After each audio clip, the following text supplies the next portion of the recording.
Welcome to the Art of Being Happy, Buddha's Guide to Modern Living from Jethavanarama Buddhist Monastery, Sri Lanka. This intriguing talk series brings timeless Buddhist wisdom to help you navigate life's challenges through simple, practical insights. Each episode offers gentle guidance for finding peace and joy in everyday moments. Join us on this journey toward lasting happiness and inner peace. Brought to you by Sanathanavani, the voice eternal. I always go on about this. There are 4 things that one needs to become successful. Number 1, you need inspiration. Inspiration is getting a clear picture of where you need to go. Which direction, north or south? Which direction do I go? That inspiration will do for you. Secondly, you need motivation. Motivation will get you up on your feet. Because knowing where you need to go is not enough. You have to get up and put that first step forward. You need motivation. Thirdly, you need discipline. What does discipline do? The first step was easy. The second step is a little bit more difficult. The third one is a little bit more difficult, and the fourth one, and so on, until you know what happened with your gym subscription. Remember at the start of the year, you had those New Year goals, and one of them was to go to the gym regularly, right? Yeah. Remember that bicycle machine you have at home? The running machine you have at home? Whatever happened to that? Today, that's where you hang your clothes out to dry, huh? One reason and one reason alone. You like the discipline. That's all. Because you were inspired. So you thought, I have to get fit, I need to get healthy, looking like this, like a pumpkin. I can't carry on like this forever, so I better do something about it. So you went there, you got the bicycle machine, you brought it home, you got the gym subscription, all of those because you were motivated enough. But where you lacked was the discipline. You didn't keep on going. And finally, you need something else. It's called determination. Usually discipline stops because determination is lost. What is determination? It's when times are tough, when you come across the rough patches in life, when everything seems against you, the strength of mind that is required to keep that step forward even on that day. When everyone is saying, nah, it's too cold today. It's too hot today. It's raining. Let's not bother today. We can catch up next week. Not heard that? You're on Martians, are you? We all live on Earth, huh? Do you live among Earthlings? Yeah? Most of the time you'll hear such stories, ladies and gentlemen, because there's only 1% of people who think like this. The remaining 99%, they'll always be there complaining about the 1%. Because that is what they know best. Anyone can complain. I used to have that list. When I was younger, I used to have that list. I said the economy was the problem. I couldn't become successful because the economy, bad economy, Politics. Because someone came and said, sometimes when friends came around, sometimes my father's friends came around, and sat around the dinner table, as they do. What do they start talking about? How do we change the economy of America? We are 1,000 miles away, but people want to change the economy of America. They want to oust the president of America and appoint a new one. All that they do from just sitting around the dining table, watching TV. One of the biggest misused instruments that mankind has ever invented, the television. We'll talk about that another day. Because I have War and Peace to talk to you about the television. We'll talk about that another day. One of the most misused devices that mankind has ever invented. There's no such thing as a bad invention, but in the bad hands, even the best things can be used for chaos and destruction. Nuclear fusion and fission were not invented to destroy mankind, but in the wrong hands, that's what it did. If you've done any world history and studied a little bit of that, you know these things. Determination is required when things get tough. Because what people don't realize is, when the going gets tough, very soon the tough gets going. But people don't wait for that to happen. I'll say that again. When the going gets tough, pretty soon the tough will get going. But you just have to hang in there. When I first sat down for meditation, oh boy, that's the last thing I wanted to do. But I hung in there. Got my teacher's advice, and I hung in there. I remained. I waited. Because the going got tough. You know, toughness is where life shows you, here's your limit. Break it. At our monastery, we teach not just the Dhamma. We are 450 strong today, ladies and gentlemen, because we speak the Dhamma, the truth, but also these philosophies that completely transforms mindsets. Because, it's not like a workplace where you can interview people before you get them in, right? If you work at your company, you do an interview, a job interview. If you don't like them, if they're not fitting, if they have a different mindset to you have, you say, no, go away, take that course and come back later. But at the temple, we can't do that. You get people from all walks of life and all sorts. There are people who are the go-getters, and there are people who are just very laid back. Those of you who know us know how much social service we do at our monastery. But all centered and anchored on one thing, Nibbana and Nibbana alone. We live and breathe because we want to attain Nibbana, nothing else. Some of you will know we have plans to set up a rehabilitation center pretty soon. A drug rehabilitation center, because we know how much it has become a problem in this day and age. The biggest problem that people have who are engaged in this rehabilitation is relapse. Because what they don't know is, how do you stop someone from wanting to take drugs? That they don't know. They can teach them the consequences. Come on, consequences are pretty obvious. You just have to go and stand in front of a mirror and you can see it all. You can teach them about the side effects. You can teach them about the harm and the damage that it does. All that is possible. But what you can't stop is to help them stop wanting it, because people don't know how wanting happens. The best psychologist in the world does not know how wanting happens. So if you look at some of these rehabilitation principles and theories and therapy, I have got nothing against them. They do the best they can. People who work in this profession, people who work in these fields, my God, they work their socks off. They care so much about these young people to help them recover. In a very recent survey that we did in the Sri Lankan prison system, ladies and gentlemen, 14 to 40-year-olds, or rather 17 to 40-year-olds, I think most of our youth are in prisons these days. I would say almost the majority of our youths are in prisons these days. It costs the taxpayers 7 billion rupees a year just to maintain it. That's just money down the drain. What if we could resuscitate them? What if we could share with them these principles? Because, these are human beings, for heaven's sake. They are men, women, youthful, full of energy. Put Nibbanas to aside. What if we could make teachers out of them? What if we could make doctors out of them, engineers out of them, laborers out of them? Matters not. But the problem is relapse. If you don't know how to stop someone from wanting something, no matter how much you try and deprive them of it, soon enough, they just go back to it. But we have found the cure.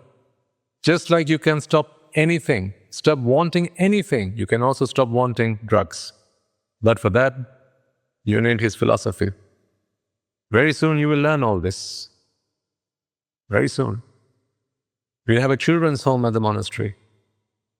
Young orphans, some of them. Others, parents who voluntarily send their children because they want their children to have a safe upbringing.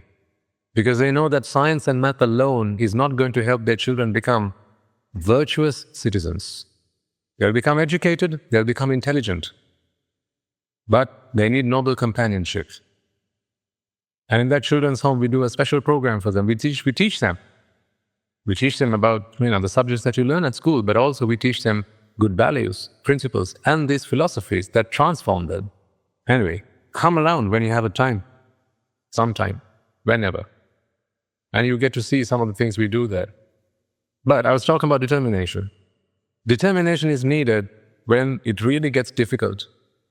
Because it's very easy not to do. Why? Because you're always surrounded by the naysayers. Like I said, I had that long list. Because of the politicians, we can't become successful. Look at how they mistreat the youth of this country, as I used to say. Because of the economy, because of the taxes. See how high they are? There's no respite for young, hard-working people like us. So I saw young people walking with their placards in hand, reduce the taxes, lower the taxes, give us the jobs. Once again, I've got nothing against them. All I'm saying is, I have adopted a different philosophy in life. Don't go asking for things, become deserving of it, and it'll come to you. I used to complain that the rich people had all the money in the world. Why don't they give it to the poor people? What a fool I was. How naive. Please don't bring your children up like that. Please. Don't have them in a deserving mindset. Like, they deserve someone to come and give them everything. Transform them to a contributing mindset. That is how I changed myself. Thanks to the things I got to read when I was younger. Those philosophies, because they taught you how to transform your life to become successful in a worldly existence. But that's all I knew and used them for. Until that one fine day came along. You know what happened? So that day, did I share that story with you? I did, didn't I? What is Nibbana? It's what you've always had, but you've never known. Imagine you have a best friend, but he's tied to your back, so you've never seen him. So you never know he's there. It's like that. I cannot bring you Nibbana. All I can help you is realize Nibbana. And these sermons are geared towards that, to help you realize Nibbana. But on that journey, ladies and gentlemen, you need to go through a transformation. Your thinking will have to change. Are you prepared for that? I will not ask you to accept anything as gospel. Whatever I share sat on this seat, I will give you evidence of that. I will always put forward a convincing argument to you. I may not be able to give you an opportunity to ask lots of questions, because if we start doing that, we just won't have enough time to do all of it. But although I can't read your minds, I can understand where you're coming from, because I've done this a fair few times now. Right from the people that sat at the back, I can see through your eyes, and I can see you right at the front. I don't know much about you, but I care about you. Is that not enough? I care enough to come all the way here.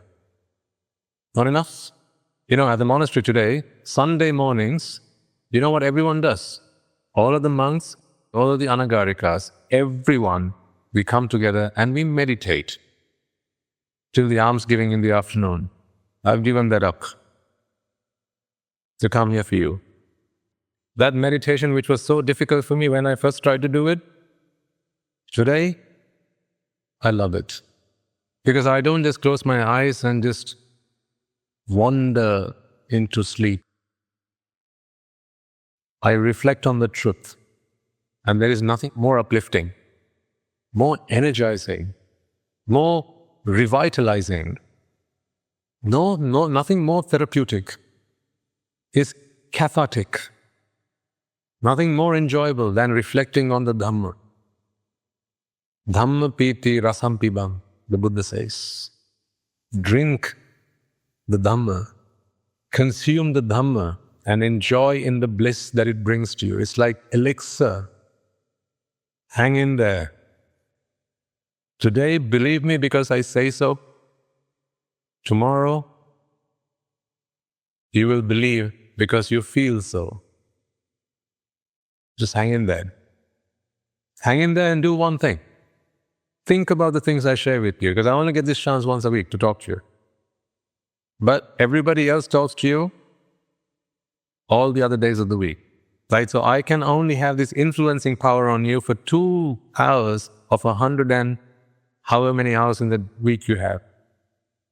7 days you live out there, of that 2 hours you give me to influence you, to talk to you. Yes, I come here to influence you, not manipulate you, to influence you. I want these words to make a difference in you. I'll be very upfront about that. Sometimes I might sound very harsh and critical. That is because I care. If I know that what you're doing is wrong, I can't look away and pretend that it's okay for you to carry on doing what you're doing. If I care about you, you've come here because you want me to change you, don't you? You've come here because you know something's wrong, and you don't know what.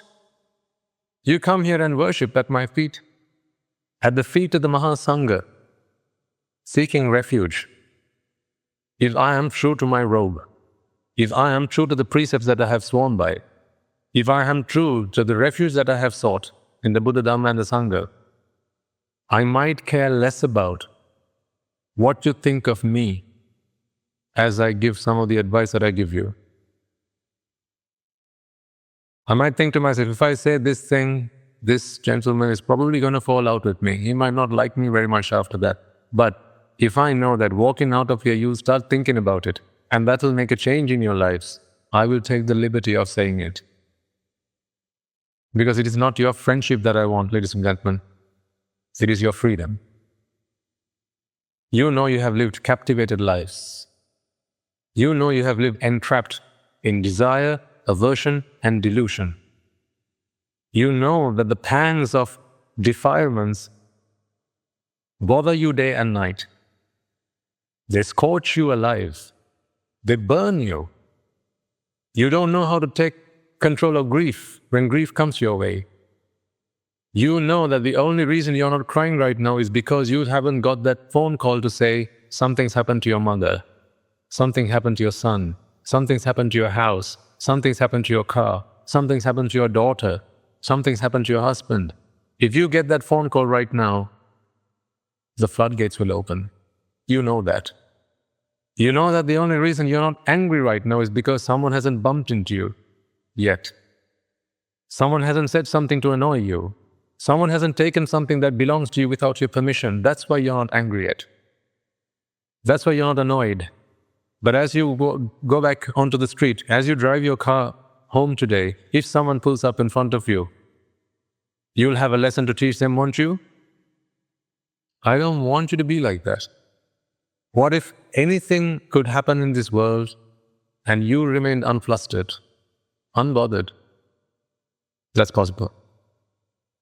So step by step, one day at a time, we'll get there. That is why today, you might have come expecting perhaps for me to describe to you, to expound to you deep concepts of the Dhamma. Again, I have to tell you, don't come here with expectations.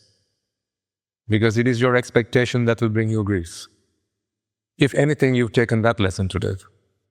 Don't come here with expectations. Allow me to make that change within you. All you got to do is come. Just turn up. Turn up, sit down, enjoy the ride. I'm your chauffeur. I'll take you around. Let me do that. I'll show you around as well. I'll say, look there, look at the meadows. Aren't they beautiful? And on the right-hand side, you see this beautiful setting, beautiful scenery. Have a look. I'll be your tour guide. I'll be your chauffeur. Let me do that. You just come, take a seat, fasten your seatbelts, and enjoy the ride. Just don't get off prematurely. You can get off when you reach your destination, and then get on a bus yourself, and then carry on asking for passengers to get on that bus. Now you're the driver. You can do that, but just hang in there. Are you up for that? Do we have a deal? Because you will only see a teacher within me when you are prepared to become a student. And don't think of me as a person here. I'm here to only be a radio of the Dhamma that is pristine.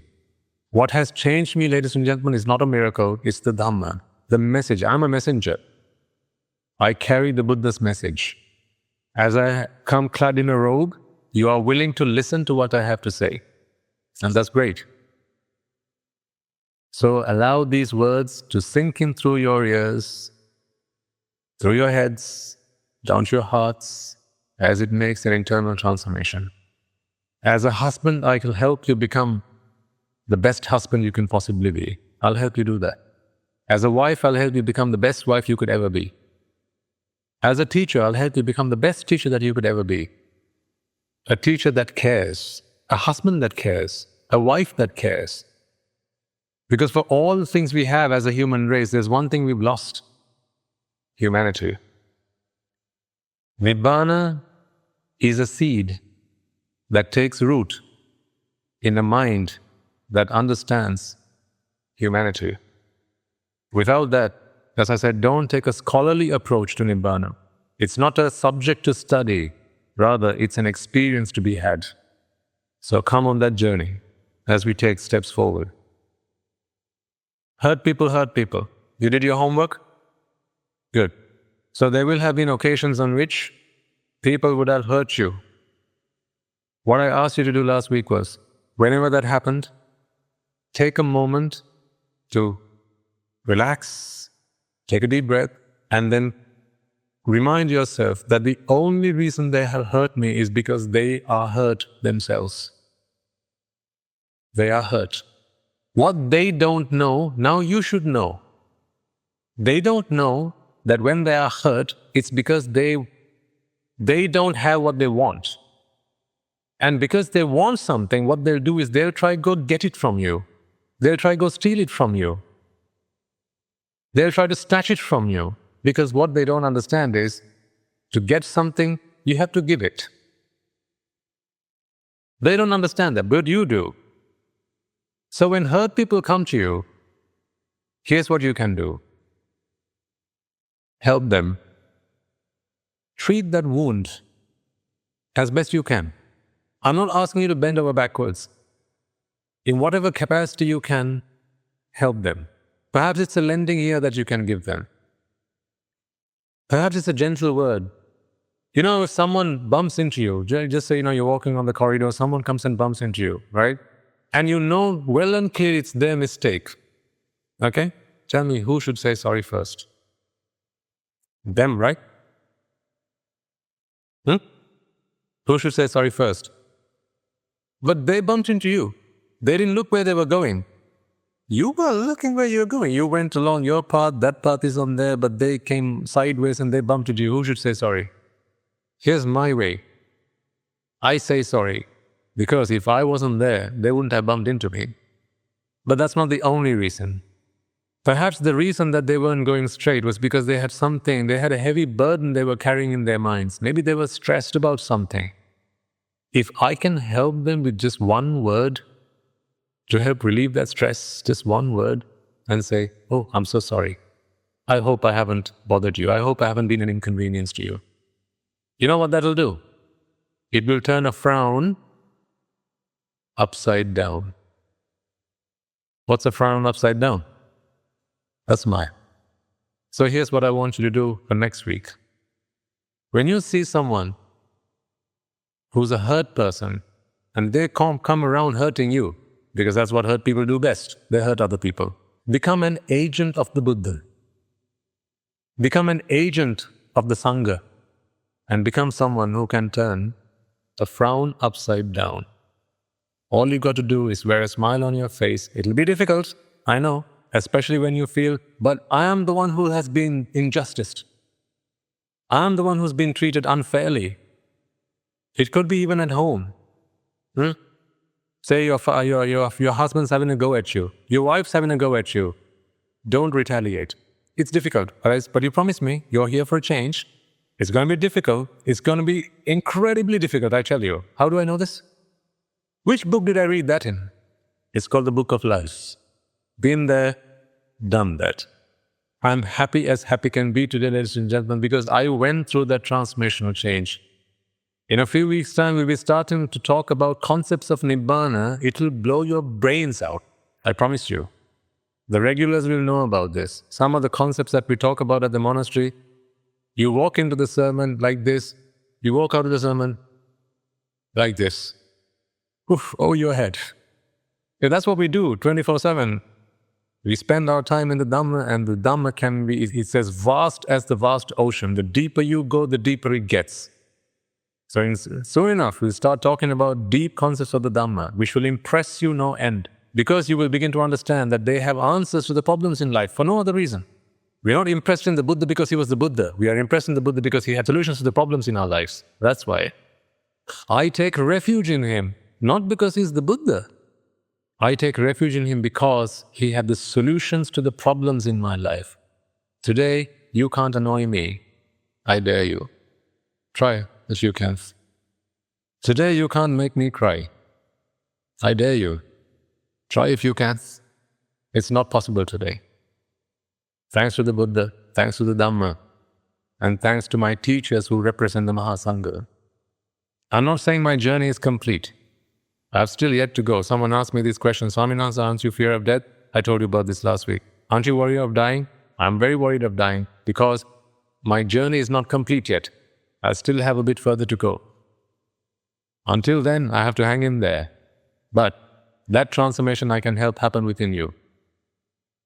So hang in there, engage in merits, and be a person who can put a smile on somebody else's face. Thank you for joining us on The Art of Being Happy from Jethavanarama Buddhist Monastery. May today's wisdom bring you peace and joy in your daily life. We'd love to hear how these talks have touched your life. Share your experiences with us on +91 6361 803371. Until next time, may you find happiness in each present moment. Brought to you by Sanathanavani, the voice eternal.